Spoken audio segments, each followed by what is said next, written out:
Ito ay rated SPG. Striktong patnubay at gabay ng magulang ang kailangan. Maaaring may masiselang tema, lengguwahe, karahasan, sexual, horror o droga na hindi angkop sa mga... Masasangkot nga sa kaguluhan nito ngang si Jenny dahil nadukutan nga siya ng pera.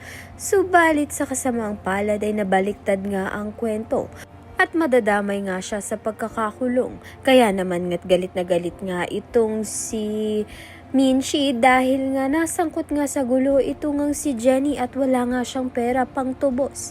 Sa kabilang banda naman nga nabangga nga ni Amelia ang mga paninda nga nito ni Minchi. Pinaghirapan nga ni Minchi na magtinda nga. Subalit sa isang iglap ay mababangga lang ng sasakyan nito ni Amelia.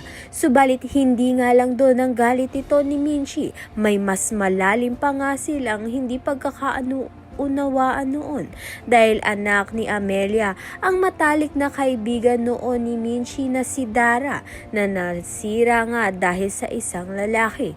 Kaya naman nga't yan at iba pa ang dapat nating pakaabangan. Maraming salamat sa iyong panonood.